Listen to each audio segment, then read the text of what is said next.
Bonjour à tous, shalom, bienvenue dans votre émission Chronique pastorale. Cette émission qui parle de la foi, du parcours, de la mission que l'Éternel Dieu donne à ses serviteurs pour les nations. Et aujourd'hui, nous avons un grand plaisir de recevoir sur notre plateau, nous avons un privilège de recevoir sur notre plateau un homme de Dieu, un instrument choisi pour cette génération, un prophète de Dieu, au nom du prophète Lévi Makangila. Bonjour, prophète. Bonjour, bonjour, José. Prophète, vous allez bien? Très bien, Dieu me fait grâce. Wow. Nous sommes très contents de vous voir. Ça fait un temps que vous êtes à Kinshasa. Ouais, ça fait un long moment quand même que je suis là. Par la grâce de Dieu, oui, oui. Vous êtes bien installé. Très, très bien installé. Je suis quand même chez moi. D'accord, papa. Et nous commençons cette émission, papa. Qui est le prophète Lévi Makangila?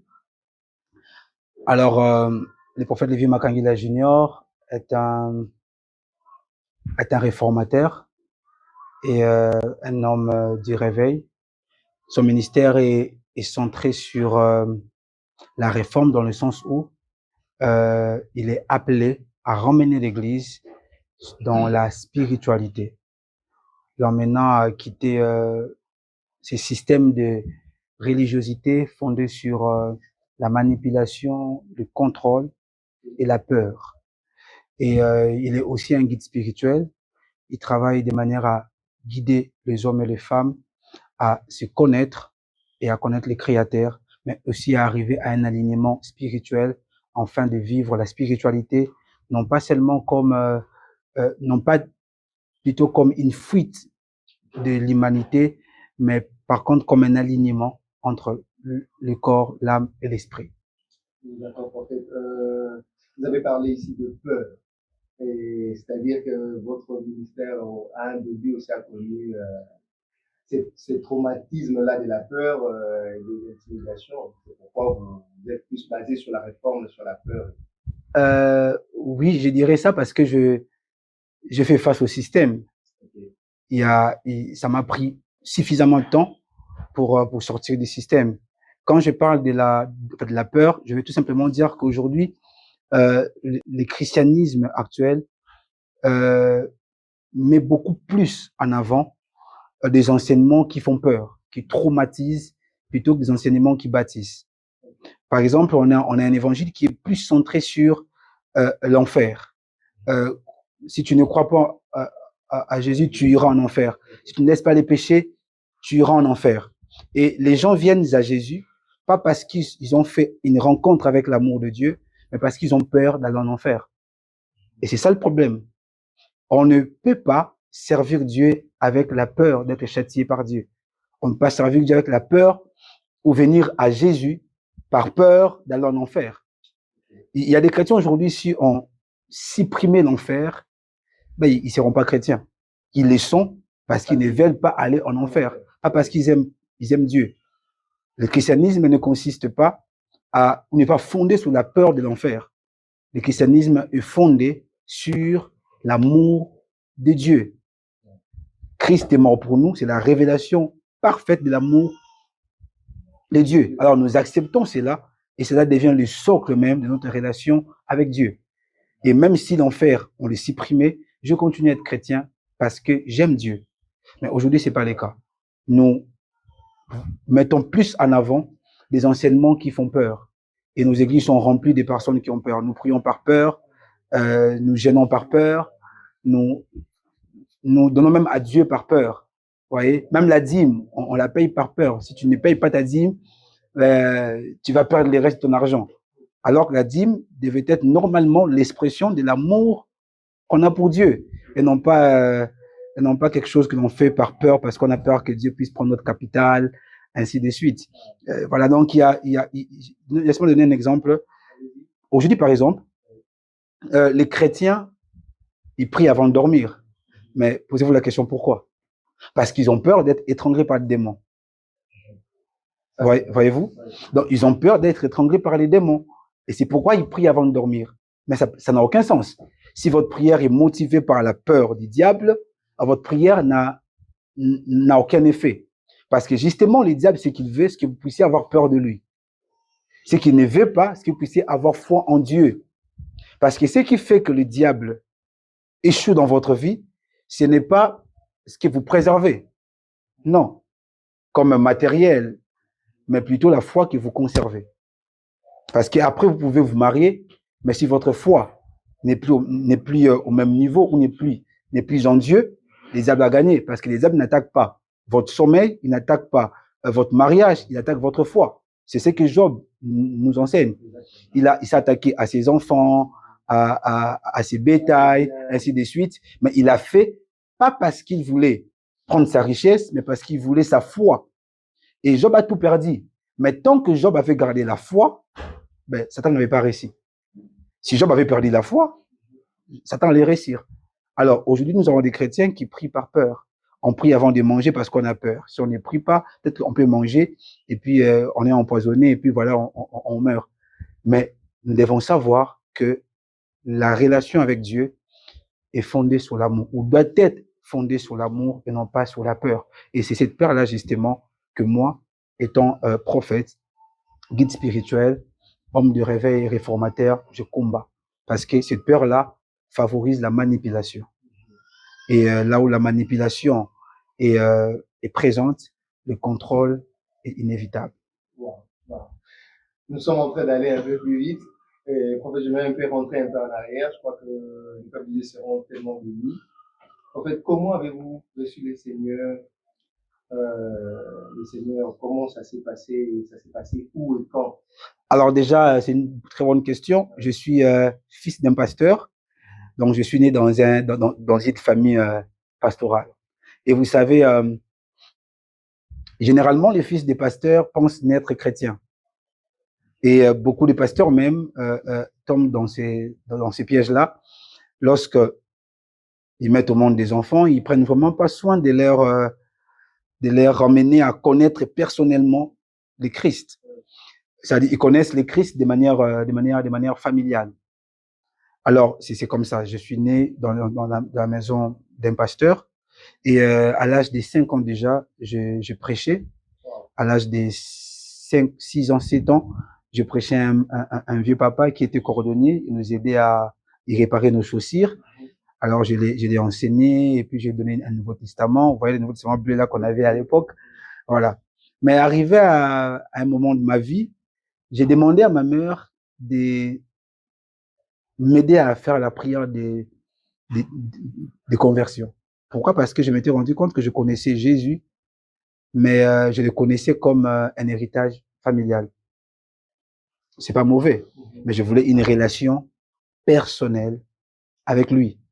Là, je venais de découvrir son amour et je voulais vraiment répondre à cet appel-là. Donc voilà, c'est comme ça que ma conversion a été faite. Ensuite, j'ai été baptisé par mon père spirituel et biologique. Voilà. Donc là, c'est la conversion, vous avez reçu Jésus, et maintenant, comment ça s'est passé aujourd'hui, prophète? Comment ça s'est passé? Comment vous avez su que vous êtes prophète de Dieu? Ah, ok, d'accord. Là, on parle de mon appel au ministère. Voilà. Ok. Alors, déjà, en ce qui concerne mon ministère des prophètes, je l'ai reçu après plusieurs années des formations et tout. Je sentais en moi qu'il y avait un appel. Tout jeune, j'ai fait déjà des rêves où je voyais des visions, je me voyais en train de prêcher, j'avais des apparitions.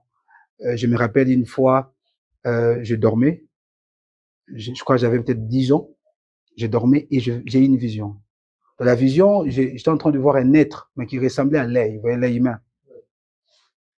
Et tout le monde s'est prosterné devant l'œil. Et moi, j'avais peur, c'était traumatisant. Et j'essayais de me cacher parce que pour moi, à mes yeux, c'était un monstre. Vous imaginez voir l'œil, voilà, juste comme ça. Et donc, j'essayais de fuir, mais partout j'ai fuyé, l'œil me voyait. Et je me suis réveillé de mon sommeil. J'avais tellement peur. J'ai dit, Seigneur, je vais plus avoir des rêves. Et bizarrement, Dieu m'avait entendu parce que depuis ce jour-là, je faisais plus des rêves. Alors, je comprenais pas ce type de vision que je recevais. Des fois, je voyais des êtres qui venaient à moi et qui me parlaient, mais j'avais tellement peur. Je savais pas que c'était un appel que je recevais de mon ministère. Jusqu'au jour où j'étais en retraite, avec la soif qu'on avait de Dieu, j'ai eu une apparition du Seigneur. Il m'a dit clairement que j'avais un appel au ministère prophétique, que j'étais un prophète et qu'il m'avait appelé pour ramener l'Église sur la bonne voie et apporter le feu du réveil dans les nations. Alors, mon appel au ministère, ça s'est fait de manière progressive parce que je crois que l'appel au ministère a plusieurs dimensions. Donc, il y a une dimension où Dieu t'appelle, tu acceptes, tu deviens donc ce ministre de Dieu. Mais il y a aussi une dimension où tu entres dans différentes phases de ton ministère. Donc, j'ai accepté mon appel et c'était quand même difficile pour que mon père me consacre. Oui, oui, très difficile parce que je viens d'une église où quand même les prophètes ont créé tellement de bavires que l'église était un peu sceptique. Alors moi, j'ai été appelé prophète dans ces genres de contexte. C'était un peu difficile, mais un jour, Dieu lui a parlé. J'étais en train de prêcher dans mon assemblée alors que j'enseignais. C'est comme ça que mon père a pris les micros et il a dit devant tout le monde, Dieu m'avait dit que mon fils sera prophète. Donc, il les savait déjà avant ma naissance parce que d'ailleurs, il m'a consacré à Dieu. Mais seulement, il avait du mal vraiment à comprendre mon ministère prophétique. Et il m'a consacré. Donc, j'ai pas été consacré parce que je prophétise. D'ailleurs, mon père spirituel ne sait pas que je prophétise comme je l'ai fait. De manière à lever quelqu'un, dire son nom. Il sait pas ça. Donc, il a créé mon ministère parce qu'il m'a vu enseigner. Dans ma communauté, je prophétise pas. Donc, voilà. D'accord, prophète. Autrefois, l'exercice de votre ministère était plus basé sur la voyance, mais depuis un certain temps, vous ne parlez que de l'omniscience. Pourquoi ces shift? Alors, ça, c'est une très, très belle question. Déjà, je pense que je reçois souvent les questions comme ça sur l'omniscience et tout et tout. Alors, je vais quand même répondre à la question aujourd'hui. Déjà, pour répondre à la question, pourquoi il y a eu ces shifts-là entre de la voyance à l'omniscience, il faut déjà qu'on commence à comprendre c'est que c'est vraiment l'omniscience. D'accord? Comme ça, quand je vais répondre, les gens, vous permettez, Oui, les gens pourront comprendre. Alors, merci beaucoup. Déjà, l'omniscience, selon la théologie, c'est le fait de tout connaître. C'est la façon dans laquelle l'homme, où on connaît tout. Par l'homme, on connaît tout, savoir tout. Et c'est une capacité qui est réservée à Dieu lui seul. Il n'y a que Dieu qui connaît tout. Il n'y a que Dieu qui sait tout. Alors, dans cette dimension, ou cette faculté divine, a été assignée à l'homme lors de la création. Et c'est ce que l'on appellerait la connaissance intuitive. Ça ne veut pas dire que l'homme a la capacité de tout connaître. Ça veut juste dire que l'homme peut se connecter à la haute science de Dieu. David est en train de dire dans Psaume chapitre 139, il parle de l'omniscience. Déjà, il explique comment est-ce que Dieu est partout et Dieu sait tout. Il dit, Dieu connaît tout, il savait qu'il allait naître, il savait tout. Il dit, une science aussi merveilleuse et au-dessus de mon entendement. Je ne sais même pas comment y avoir accès. Donc, David parle de l'omniscience de Dieu. Et il appelle ça la haute science de Dieu, qui dépasse l'entendement, son entendement.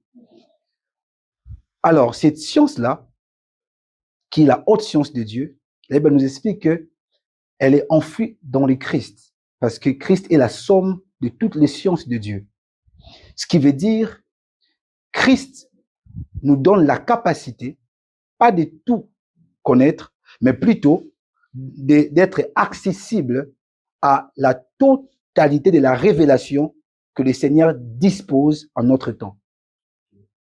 Ainsi, un homme qui est connecté à l'atmosphère de l'omniscience ne sait pas tout comme Dieu, mais il a la capacité de saisir toute la révélation de Dieu en Christ. C'est ça. Et il va pas seulement saisir cela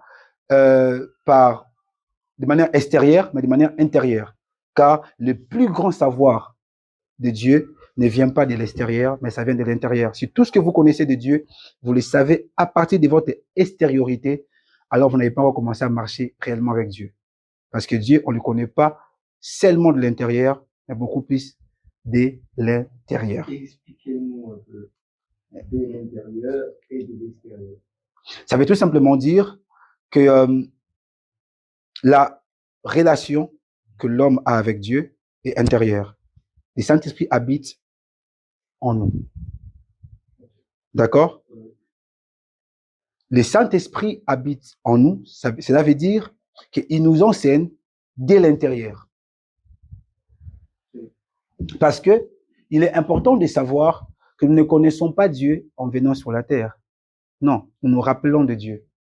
On connaissait déjà Dieu. Nous l'avons oublié. Remarquez, dans Genèse chapitre 1er au chapitre 2, on parle de la création de l'homme. D'accord? Au chapitre 1er, Dieu crée l'homme. Mais l'homme là-bas, il n'est pas d'abord matériel. Dieu commence à instruire cet homme-là. Il donne sa mission. C'est-à-dire, l'homme connaissait déjà Dieu avant qu'il ne s'incarne. Et quand Adam s'est incarné, personne ne l'a enseigné Dieu. Adam connaissait Dieu parce que il est descendu dans la matière avec une science qui était enfouie en lui depuis les origines. Amen, amen. Excusez-moi, on est habitué à prêcher. Alors, qu'est-ce qui se passe? Lorsque Adam s'incarne, il avait déjà une connaissance de Dieu. On ne l'a pas enseigné. La chute vient. L'homme perd sa connexion avec Dieu et avec lui-même, parce que l'homme n'a pas simplement perdu sa connexion avec Dieu, mais il a aussi perdu un alignement. Il n'était plus connecté avec son esprit. Or, c'est l'esprit de l'homme qui informe son âme de ce que Dieu a dit. Lorsque l'homme perd l'alignement, ça veut dire que l'âme de l'homme ne contient que ce qu'on lui apprend à l'école, à l'église et dans la société. Donc, l'homme n'est plus connecté aux informations divines. Du coup, il ne peut plus connaître Dieu. Il faut que quelqu'un, qu'on appelle un maître spirituel ou un guide spirituel, ou encore un évangéliste, faites-nous les chrétiens, l'enseigne ou l'initie à la spiritualité, afin qu'il parvienne à la connaissance de Dieu. Mais cette initiation-là ne va pas limiter l'homme à une dépendance extérieure, mais va plutôt réveiller en lui la connaissance intérieure qu'il avait de Dieu avant son incarnation. C'est pour cette raison, en Christ, on ne doit pas simplement s'arrêter à écouter les pasteurs, mais on doit aussi apprendre à écouter les Saint-Esprit de l'intérieur. C'est ça qu'on appelle la connaissance intuitive. Connaître Dieu de l'intérieur. Voilà. D'accord, prophète. Allons-y un peu sur une question qui fait couler un peu de la salive un peu partout sur la voyance et les prophétiques. Quelle est cette différence qu'il y a entre la voyance et le prophétique? Très, très bonne question. Alors, je vais essayer d'être... je ne sais pas si j'ai assez de temps pour expliquer ça. Allez-y, papa, vous êtes libre. Déjà, aujourd'hui, c'est d'abord une bonne question que vous m'avez posée là, parce qu'aujourd'hui, la voyance, c'est un mot c'est le mot qui est le plus cité, utilisé dans l'Église aujourd'hui. Mais permettez-moi de le dire quand même avec beaucoup d'humilité. S'il y a un mouvement, je le dis comme ça, ou bien une religion, je ne sais pas comment l'appeler, qui ignore ce que c'est la voyance, c'est le christianisme. S'il y a des gens aujourd'hui qui ignorent ce que c'est la voyance, ce sont des prophètes. Aujourd'hui, la voyance, elle est tellement mal définie. Je vais commencer par dire ce que la voyance n'est pas, avant de dire ce que la voyance est. Parce que parfois, pour comprendre une chose, il faut commencer par dire ce qu'elle n'est pas. La voyance, elle n'est pas uniquement le fait d'avoir des visions. La voyance n'est pas un service prophétique comme on le voit dans nos églises. La voyance n'est pas le fait d'abord de dire les noms des gens. C'est quoi la voyance? La voyance, c'est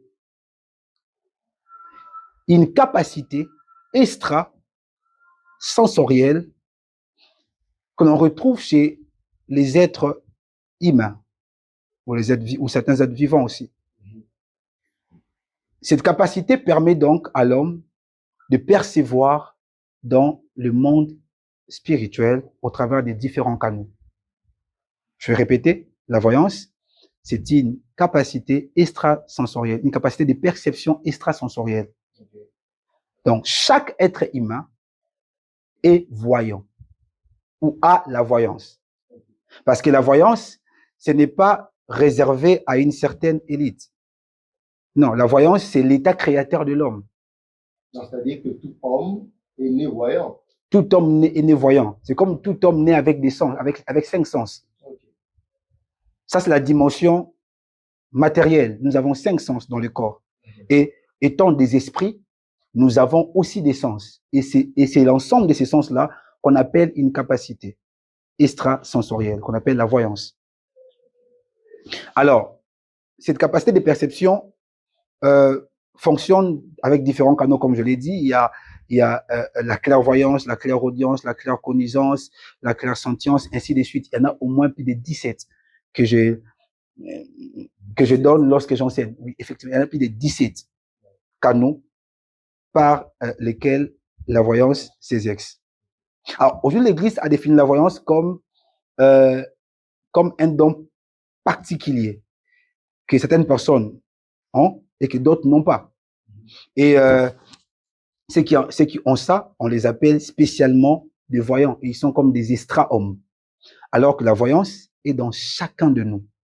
Seulement, ce n'est pas tout le monde qui arrive à développer cela parce que c'est pas tout le monde qui a connaissance de cela. J'ai des yeux spirituels, je peux voir. J'ai des oreilles spirituelles, je peux entendre. Donc voilà. Alors, c'est quoi les prophétiques? Les prophétiques a aussi été mal défini. Les prophétiques, dans l'Église aujourd'hui, est défini comme l'effet de dire une prophétie, donner une révélation. Ça aussi, c'est un problème. D'ailleurs, on confond la voyance avec les prophétiques. Je vais y venir. Les prophétiques, c'est un système. Okay? Les prophétiques, c'est un système d'intercommunication. Ok? Un système divin d'intercommunication.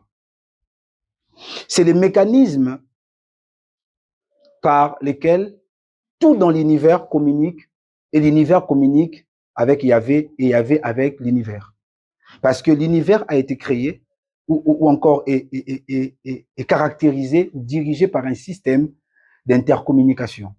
L'homme communique avec la nature avec l'homme, chaque élément communique mutuellement. Et les tout dans l'univers communiquent avec Yahvé et Yahvé avec l'univers. C'est pourquoi Jésus dit, la nature elle-même ne vous enseigne-t-elle pas? Parce que justement, dans la nature, il y a la voix de Dieu. Il y a une science que l'humain doit percevoir. Et pareil, l'humain aussi communique avec la nature. Voyez-vous, Jésus a parlé à l'olivier. L'olivier a entendu. Voyez-vous? Donc, c'est ce système-là qui permet à l'homme d'être enseigné par la nature, à la nature d'entendre l'homme, et à chaque élément de s'entrer d'être dans une communication mutuelle. C'est ce qu'on appelle le prophétique. Donc, le prophétique n'est pas chrétien. Le prophétique est universel. On le retrouve dans n'importe quel courant de pensée, dans n'importe quelle religion, il y a les prophétiques. On peut être prophétique tout en étant païen. Voilà. Alors, la voyance, c'est donc cette capacité extrasensorielle dans ces systèmes. C'est-à-dire il y a un système d'intercommunication dans l'univers. Maintenant, la voyance, c'est la capacité que l'homme a de percevoir dans ces systèmes. Voilà. C'est ça la différence entre la voyance et le prophétique. Effectivement, la voyance, c'est comme mon téléphone et le prophétique, c'est comme l'Internet ou les Wi-Fi, je ne sais pas comment l'appeler. Voilà. Voilà, je ne suis pas trop fort en informatique. Voilà. Donc, c'est un peu ça. Alors, permettez-moi, vous me permettez. Alors, aujourd'hui, la mauvaise définition du prophétique nous a conduit à commettre beaucoup d'erreurs. Par exemple, on appelle un kit prophétique un kit où il y a la prophétie. on aura un kit prophétique parce qu'on va prophétiser. Pourtant, un kit prophétique, c'est pas seulement là où on prophétise. C'est-à-dire, un prophète a le micro et puis il dit, lève-toi, ton nom s'appelle tel, tel, tel. Non. Un kit prophétique, c'est là où Dieu parle et l'homme entend. L'homme parle et Dieu exauce. Là où on prie, là où on chante, là où on prêche, on enseigne, c'est déjà un kit prophétique. C'est ça, en fait, ce qu'il faut. Parce que même la prière est une activité prophétique. Parce que partout où l'homme communique avec Dieu et Dieu communique avec l'homme, il y a les prophétiques. Il n'y a pas de communication dans l'univers sans le prophétique. Car le prophétique est les systèmes de communication dans l'univers. Et l'homme a été créé pour communiquer. Donc, le prophétique est l'état créateur de l'homme, tout comme la voyance, l'état créateur de l'homme. En fait, nous avons une autre question à vous poser par rapport aux questions bibliques qui parlent normalement de la musique profane et chrétienne. Ah, la fameuse question. Voilà. Et quelle différence existe-t-il entre ces deux musiques? Parce qu'il y a certains chrétiens aujourd'hui qui se permettent des fois de dire non, cette chanson elle est profane, je peux quand même le chanter, ça me dérange pas, parce qu'on n'a pas dit des bêtises. Mais il y a d'autres en fait qui parlent aussi de la musique profane comme des chants qu'on ne peut pas écouter. Nous avons besoin de savoir, est-ce qu'il y a une différence? Est-ce qu'un chrétien peut aussi écouter des chansons profanes et chrétiennes en tant que prophète, réformateur? Ok. Déjà, est-ce qu'un chrétien peut écouter une musique profane, puisque c'était la question? Non. Parce qu'en fait, déjà, les mots profanes, c'est par rapport à, c'est profaner quelque chose. Donc, non. Si on parle de la musique profane, un chrétien ne doit pas écouter de la musique profane. Une musique qui profane la foi chrétienne, qui profane ce qui est sacré. Un chrétien ne doit pas écouter cela. Par contre, il est important au sujet de la musique de savoir que on n'a pas que la musique profane et la musique chrétienne, parce que tout celui qui ne fait pas la musique chrétienne ne fait pas forcément la musique profane. Nous avons par exemple des musiques comme des beaux congolais. On les classe où? C'est une musique chrétienne ou une musique profane? C'est ni profane, ni chrétienne, ni religieuse même. Donc il y a des musiques qui sont culturelles, des musiques qui sont patriotiques, qui n'ont rien à voir avec la religion et qui ne profanent aucune foi. Et ces musiques-là, je vois pas pourquoi un chrétien ne va pas l'écouter. Donc, tu peux écouter ces chansons sans... Bien évidemment, comme on chante joyeux anniversaire, un chrétien peut, on chante, mais... Donc, quand une musique, quelqu'un qui chante pour sa femme, c'est pas profaner aussi sa femme? Je vais vous poser une question, Monsieur Xoussé. Est-ce que vous, si vous allez vous marier, bien sûr, oui. Quand vous aurez une femme, est-ce que vous direz à votre femme des paroles d'amour? Bien sûr que je dirai des paroles d'amour. Ok. Est-ce que vous pourrez chanter ces mots-là? Si je le peux, je peux le faire. Alors, ça sera un péché. Non, c'est à vous de me répondre parce que moi, je posais la question. Et justement, voilà.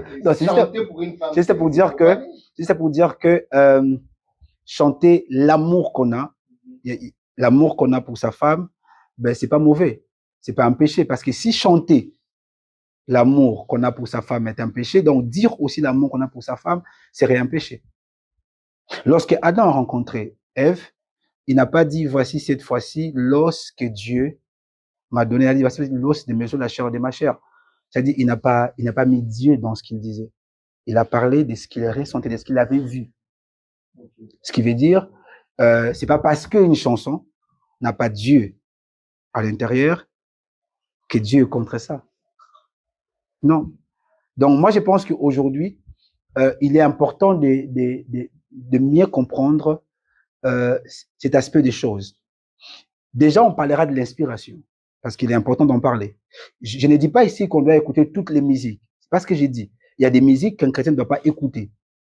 Parce que justement, ça profane vraiment la foi. Ça peut profaner la foi par des mots ou par les textes. Ça peut aussi profaner la foi de par la source. Mais comment le savoir? Comment le savoir? C'est en ayant un discernement aigu. Donc, la question, si ce n'est pas de qu'est-ce qu'on doit chanter, c'est pas ça la véritable question. Mais comment arriver à discerner ce qu'on doit chanter? C'est là où je vous ai dit que le christianisme actuel est fondé sur un mauvais système. Un système qui veut contrôler ce que les gens doivent faire au lieu de les responsabiliser. Un système qui nourrit plutôt la peur au lieu de travailler sur les discernements. Parce que il y a des musiques qui sont dites chrétiennes, mais qui sont inspirées par les diables. On le voit aujourd'hui. Aujourd'hui, regardez la télé. Vous voyez aujourd'hui les types de musique dites religieuses qu'on a. Ça n'a rien à voir avec ce qu'on dirait être chrétien. Mais il faut amener les chrétiens à avoir les discernements pour discerner la source quand le contenu ou encore quand les textes peuvent être trompeurs. Alors, moi, c'est là où je suis. Je suis pas dans chante ceci, ne chante pas cela.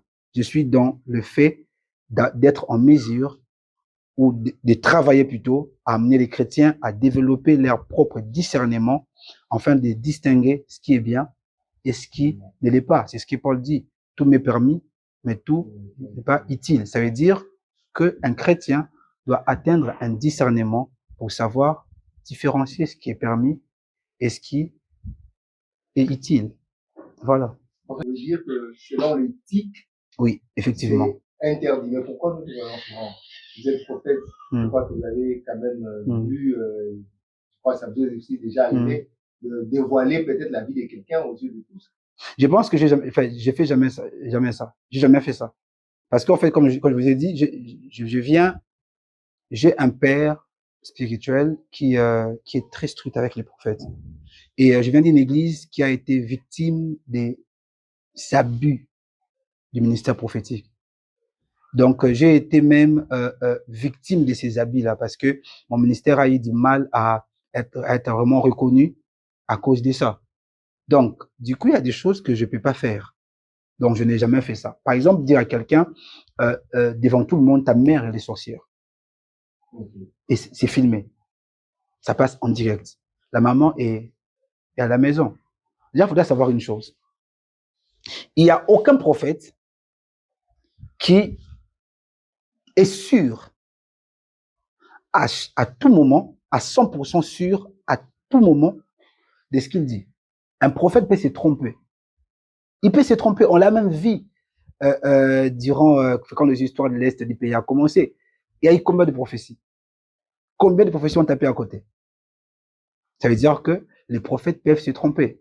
Et il est possible que ce que tu dis sur le moment d'autrui soit pas vrai. Alors comment tu répares ça? Il est même possible que ça soit vrai. Mais est-ce qu'il faudra les dire comme ça? Est-ce que tous ceux qui sont là sont obligés d'entendre ce que tu es en train de dire sur le moment d'autrui?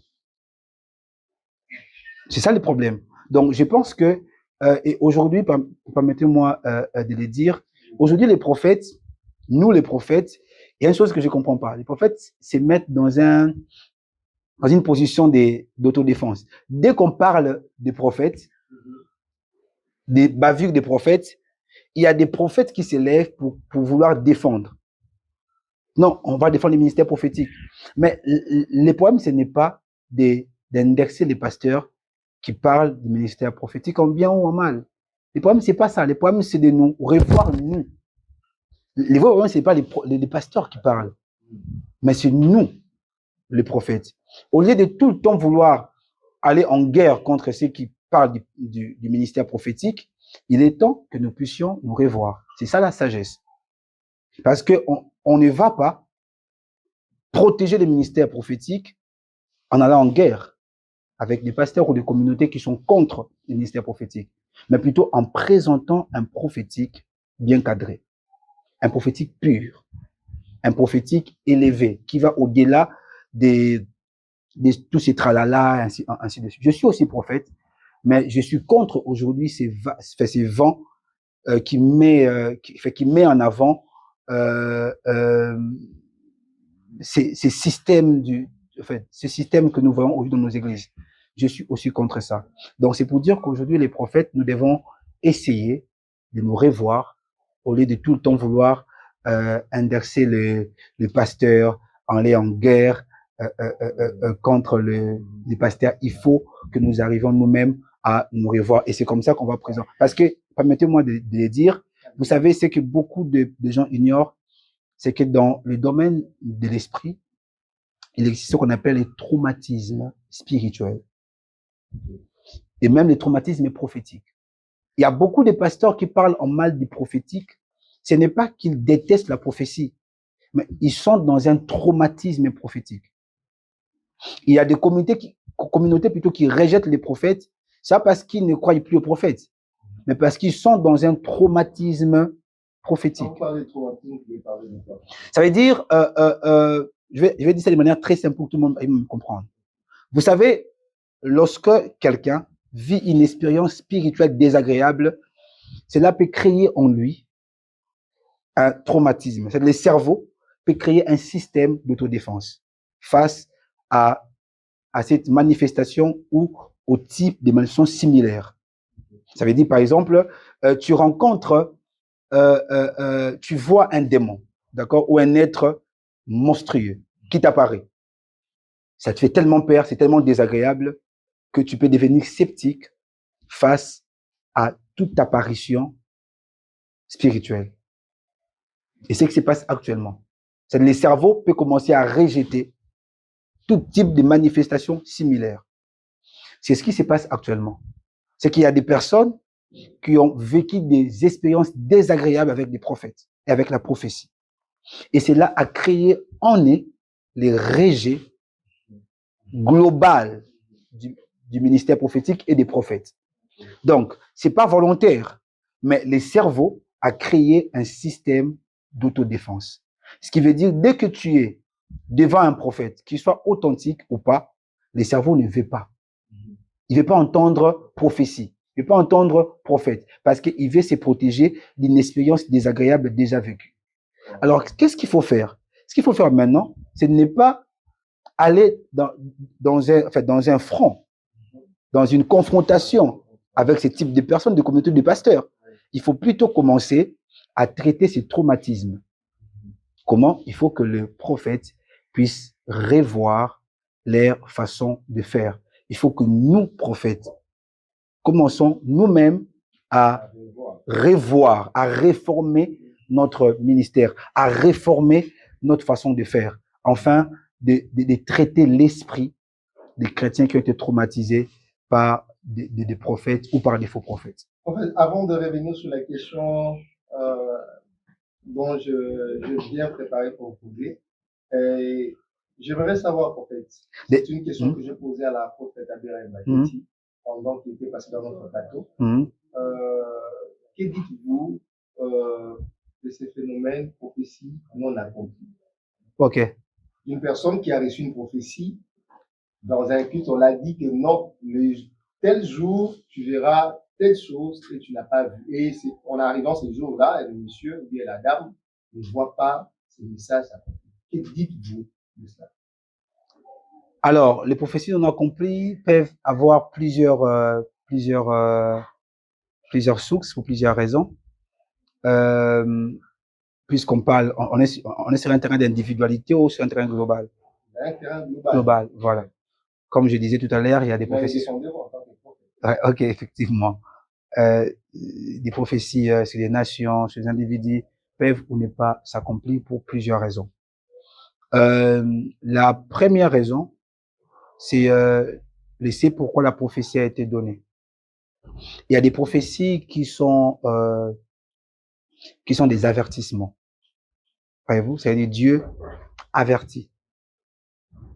Il annonce un châtiment, quelque chose qui va arriver dans une ville, mais il ne veut pas forcément que ça arrive.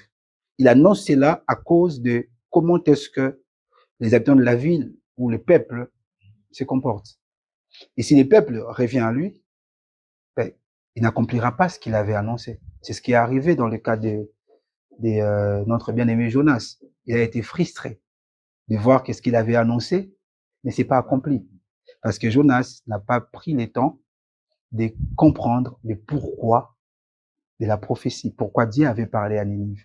Lui se disait, ben, Dieu a parlé, certainement ça va arriver. Et pourquoi ça doit arriver? Parce que là, Jonas voulait que le prophète qu'il est soit honoré par l'accomplissement de ce qu'il a annoncé. Mais ce que Dieu cherchait, c'était pas la réputation du prophète, mais c'était plutôt le cœur du peuple. Donc parfois, une prophétie peut ne pas s'accomplir parce que Dieu justement cherche le cœur du peuple et non pas la réputation du prophète. Maintenant, ça revient au prophète de savoir pourquoi Dieu me parle, pourquoi Dieu me dit d'annoncer telle chose. Parce qu'une prophétie peut être annoncée avec une instruction, avec une bonne raison. Mais si les prophètes n'arrivent pas à vraiment bien discerner, investiguer sur la prophétie, il peut l'annoncer comme une prophétie exclusive, alors c'est une prophétie qui lance un appel à la repentance et qui peut ne pas s'accomplir. Deuxièmement, c'est aussi peut-être que le prophète a dit quelque chose qui n'est pas correct.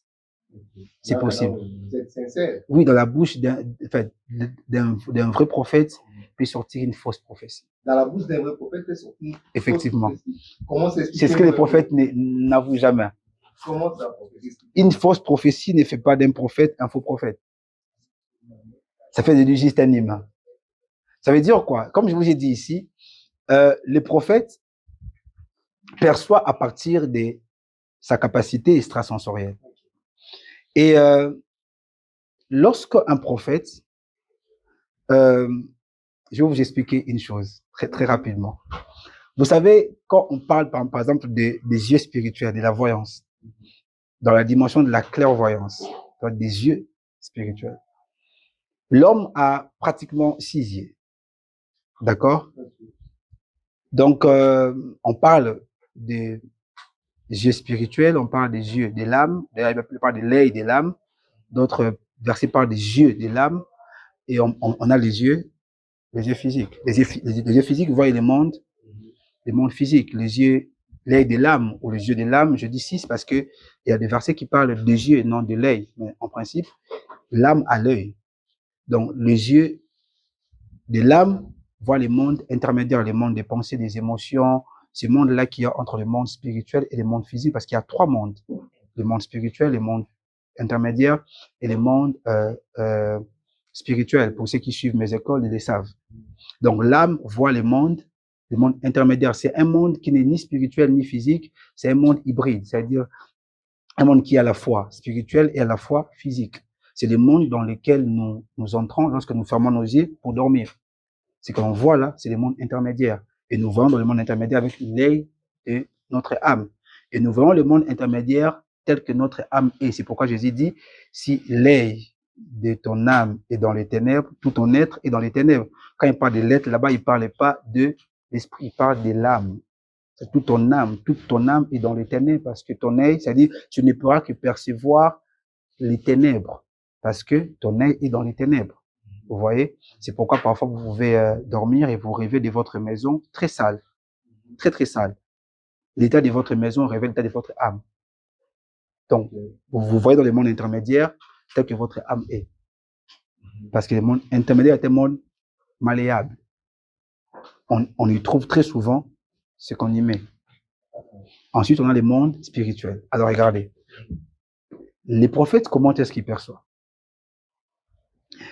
Le prophète va percevoir au niveau de son esprit, parce que Dieu parle toujours à votre esprit. D'accord? Mais quand Dieu parle à votre esprit ne peut pas parler directement à ou transférer l'information directement à votre corps. Non. Votre esprit transfère l'information à votre âme, parce que l'âme est les passerelles entre l'esprit et le corps, c'est les réceptacles. Alors, l'âme va recevoir la prophétie et l'âme va traiter la prophétie sur base d'une information que j'appelle dans mes écoles l'information de base. Parce que l'âme a ce qu'on appelle l'information de base. L'information de base, c'est ce qui caractérise la nature de l'âme. Ça veut dire c'est ce que l'âme a intériorisé, qui est devenu comme un dogme, une doctrine pour l'âme. Vérité par laquelle l'âme réagit, agit et pense. Et toute autre information qui ne correspond pas à cette information de base est rejetée par l'âme, ou encore peut-être infiltrée, peut-être infectée. Vous comprenez? Alors, lorsque le prophète reçoit une prophétie et que dans son âme, il y a des mauvaises informations logées dans ses émotions, ainsi de suite, ses pensées, cette information peut être biaisée. Ainsi, cela peut être mal communiqué. Ainsi, Dieu peut dire, dis à la nation que je vais bénir. Mais parce que toi, tu es de l'opposition, tu vois, c'est-à-dire, tu as déjà des préférences. Tu es de l'opposition, tu as une position déjà. D'accord? Donc, qu'est-ce que tu vas faire? Tu vas dire ce que Dieu a dit, mais pas de manière fidèle. Parce que tes émotions, à 80%, joueront sur l'information que tu as reçue de Dieu dans ton esprit. C'est comme ça que parfois, on dit ce que Dieu n'a pas dit, ou carrément, on dit ce que Dieu a dit, mais pas totalement. Et c'est là où on se trompe. Il y a aussi une vérité. Là, je suis dans le domaine des nations. C'est les sentiments que l'on ressent. Par exemple, les patriotismes plutôt. J'ai toujours dit aux prophètes, il faudra éviter, pendant les moments de crise dans une nation, le moment de fête, de libérer des prophéties. Parce que souvent, ce qu'on appelle les prophéties, ce sont tout simplement des projections de nos propres émotions ou sentiments patriotiques ou fanatiques. Vous voyez? Par exemple, quand la guerre a commencé avec les histoires du M23, le Rwanda, la plupart aucune prophétie n'a annoncé, bon, je vais pas dire, parce que j'ai pas écouté toutes les prophéties, mais la plupart, ce qu'on a dit entendre, il n'y a pas eu des prophètes qu'on a entendu clairement, pour les prophéties qu'on a entendu bien sûr, dire que cette guerre ne va pas finir maintenant. Ça va aller jusqu'au mois de novembre, parce qu'on est en novembre. Mais la plupart des prophéties, c'était genre, ça va finir, ça va s'arrêter, il va prendre Goma. Ça, c'était pas la prophétie. C'était des sentiments patriotiques que les cerveaux a mal interprétés. En quelque sorte, on peut dire que le prophète, des fois, donne des messages non accomplis à cause des sentiments. Effectivement. Et des positions. Effectivement. Déjà en eux. Effectivement. Ça influence. Ça influence vraiment. C'est pourquoi les prophètes ne devaient pas avoir des préférences. Il ne devait pas, lorsqu'il prie pour une nation, il veut écouter Dieu pour une nation, il ne doit pas se fonder sur ses préférences politiques ou patriotiques. Il doit être net afin d'entendre ce que Dieu va dire et transmettre fidèlement ce que Dieu va dire. À cette maman, à ce frère qui a reçu ce message, et il est frustré en lui, qu'est-ce que vous pouvez lui dire? Ce que je vais dire, il faut tout simplement savoir que les prophètes sont des hommes. Et ils peuvent annoncer des choses qui peuvent ou n'est pas arriver. Et il est aussi important de savoir quelque chose que je vais dire ici, je n'avais pas fini, c'est que certaines prophéties vont pas s'accomplir, pas parce que le prophète a dit quelque chose de mauvais, mais parce que ça n'était pas censé s'accomplir avec toi. Parce que Dieu parle de manière transgénérationnelle. C'est ce qu'on ne comprend pas. Regardez, Dieu dit à Abraham, tu seras le père d'une multitude. Abraham meurt, il a combien d'enfants? Il n'y en a que 2. Dieu a menti ou non? Logiquement. Parce qu'on se entend qu'il va avoir beaucoup d'enfants. Mais Abraham n'a que des enfants. Mais Dieu n'a pas menti parce qu'Abraham perçoit la prophétie de manière transgénérationnelle. Il sait qu'il sera père d'une multitude, pas en mettant plusieurs enfants au monde, mais il les sera au travers de ses enfants. Vous voyez? C'est-à-dire, Dieu peut te promettre des choses, mais qui ne vont pas s'accomplir par toi, mais qui vont s'accomplir par tes enfants. Donc, une prophétie ne doit pas simplement être récit de manière individuelle, mais aussi de manière transgénérationnelle. Parce que Dieu parle pas simplement pour toi, mais aussi pour des générations à venir. Alors, Dieu peut dire que tu seras millionnaire. Il dit comme ça, Mais ce n'est pas que tu auras des millions, mais ta descendance pour avoir ces millions-là. Il n'a pas menti. C'est toi qui n'as pas, ou soit ça c'est des prophètes qui a mal communiqué, ou c'est toi qui as mal saisi ce que Dieu a dit. C'est pourquoi j'ai toujours dit aux gens, il faut toujours recevoir ce que Dieu dit comme prophétie de manière transgénérationnelle. Voilà. Merci beaucoup, merci à tous. Nous sommes, bref, à la fin de notre émission. Prophète, un dernier mot pour cette génération qui vient dans les prophétiques. Et puis, vous allez aussi nous donner vos programmes de culte, parce que j'ai vu que ces derniers temps, vous êtes à Kinshasa. C'est qu'il y a un lieu où vous vous rassemblez. Quel est le dernier mot que vous pouvez d'abord annoncer, parler à cette génération prophètes qui sont en train de venir derrière vous? Quelque chose me dit qu'il y a une question auquel j'ai pas bien répondu. Je peux revenir dessus? C'est possible, vous permettez? Je crois, c'est la question par rapport à pourquoi je suis passé de la voyance à l'omniscience. J'ai donné une définition de l'omniscience, mais j'ai pas répondu à la question. Comme j'ai dit, l'omniscience, c'était une connaissance. Enfin, c'est la connaissance, totale de Dieu. Alors, pourquoi je suis passé de la voyance à l'omniscience? C'est parce que j'ai tout simplement compris. C'est pas que j'ai arrêté avec la voyance. Mais aujourd'hui, je mets beaucoup plus de l'emphase sur la connaissance plutôt que sur la voyance. Pourquoi? Parce que c'est que la voyance révèle,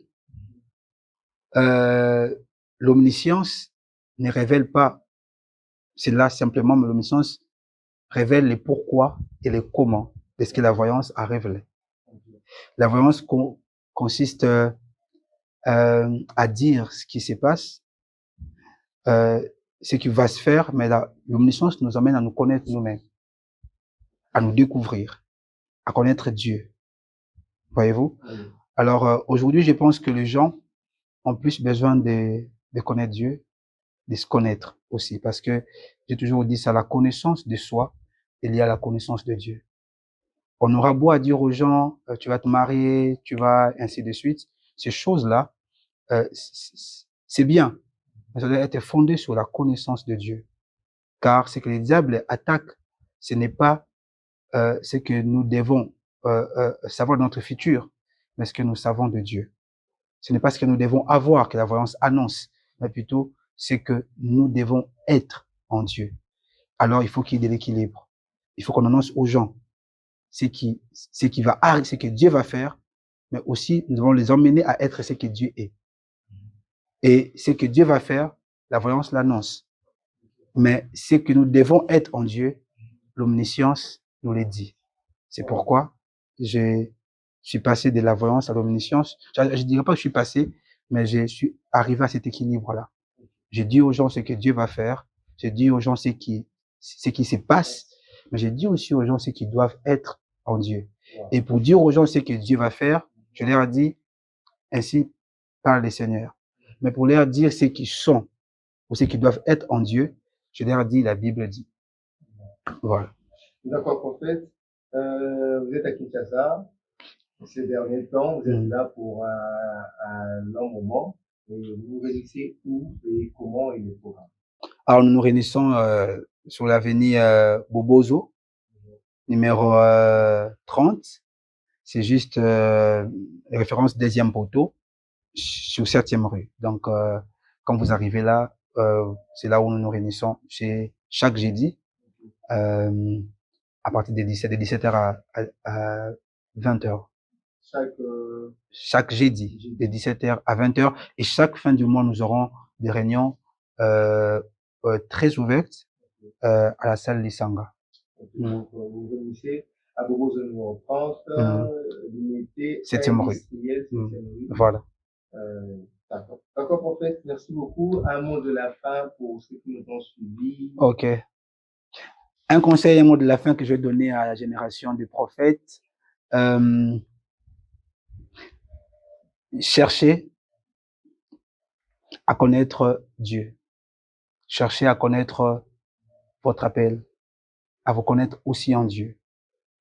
Ne fondez pas votre ministère sur la voyance, car la voyance va vous attirer la renommée, mais la connaissance vous emmène à la maturité et vous place dans la gloire. Alors, soyez des prophètes qui valorisent ou qui mettent plus en avant l'enseignement, la parole. Il faut qu'on vous appelle prophète parce que vous êtes ancré dans la parole plutôt que juste parce que vous prophétisez. Pour ceux qui nous suivent, continuez à suivre les cavotes, l'émission Chronique Pastorale. Continuez à suivre cette émission parce que là, j'ai beaucoup aimé l'équipe. Je salue tout le monde. Que Dieu vous bénisse abondamment. Je salue notre bien-aimé journaliste.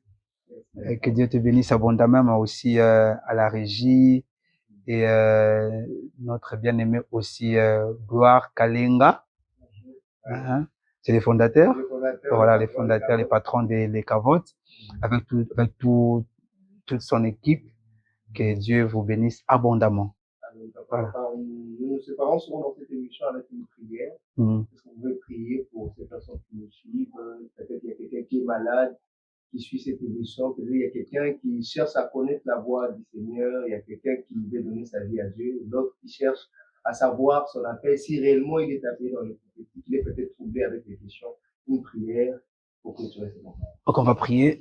Seigneur de gloire, Seigneur de paix, merci pour ta grâce, merci pour ton amour répandu sur nous, merci de nous avoir amenés en ce lieu pour cette émission. Je prie principalement pour que tu bénisses l'équipe, mais je prie aussi pour tous qui nous suivent, quelqu'un qui est malade à la maison, quelqu'un qui a des problèmes, étends ta main et donne la solution. Étends ta main et guéris. Étends ta main et restaure. Au nom de Jésus. Que la paix entre dans les maisons, que les réveils viennent dans les maisons, au nom de Jésus. Permets au Dieu à ce que quelqu'un qui m'entend, qui a un appel, qui a un ministère, d'être celui par qui tu passeras pour apporter les réveils dans les nations. J'ai ainsi prié en ton nom, Seigneur, je dis Amen. Amen. Merci beaucoup. Merci beaucoup.